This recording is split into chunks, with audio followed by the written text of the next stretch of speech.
everybody. A few days ago, I think about 5 days ago, I went with some friends to see San Andreas. Now, honestly, this is not a movie that I had planned to go see, but my friends really wanted to go see it, and so I tagged along. And I had heard that Colton Haynes from Teen Wolf and Arrow was in it, so I was pretty excited. And then I learned he was only in like the first 10 minutes. And I was very disappointed because he talked about it all the time, so I assumed he was in it more. So that was my first disappointment. I like The Rock. I don't think I've honestly seen a lot of movies with him in it because action movies aren't my thing most of the time. But I know that he's a very genuinely nice guy, and the movies that he's in, he usually adds something to it, and, well, he's pretty attractive. That's kind of a fact. I don't usually go for the muscly guys, but he's an exception. It was about earthquakes, obviously, and it was about if the whole San Andreas fault line just, like, ruptured all at once or whatever you would call it when it all breaks apart and there's a giant earthquake. And it hits everywhere in California, but it's not fatal and terrible except for in the San Francisco area. And it's supposed to be, what would happen if the whole entire San Andreas fault line, just shook and all that. Which, scientists have said isn't going to happen, but, it's still a scary thing to imagine. And also, it made sense to have it set in San Francisco because one of the worst earthquakes ever was in San Francisco. Well, it was very, very tense. There was one moment I had to leave the theater for a couple of minutes to breathe and get some water because it was making me hyperventilate a little because it was really, really tense.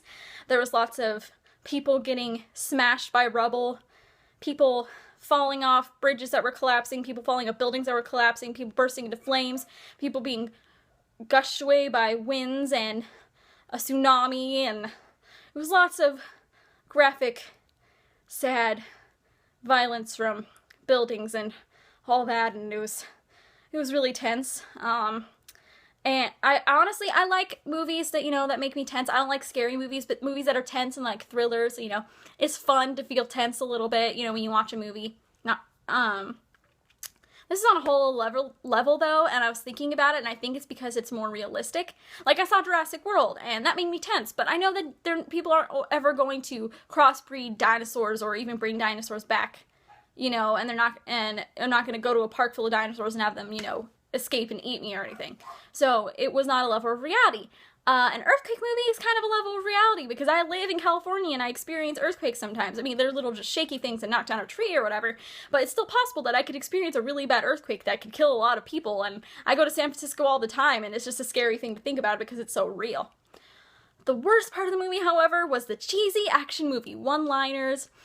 There's one point, spoilers a little bit, where they say, "We rebuild," which is the cheesiest and, line to a movie ever. But it's just filled with terrible dialogue. Like, the concept was interesting, but the movie had the worst dialogue ever. Like, it was hard to even, comprehend how terribly it was written. And Paul Giamatti was in it, and I couldn't believe that Paul Giamatti was in a movie that was so terribly written. It's like, we're adding him to the movie, so there's some level of intellect in it. And by the way, he was the best part, and his acting, made that movie. And it was one of those movies where we're gonna bring in The Rock so then people will see this, because otherwise no one will. So all in all, the action was interesting, but I could have done without the cheesy one-liner, terrible writing. So that's my extra video, because I saw the movie and I have to do reviews for my mom's magazine, so woohoo, you get an extra special treat.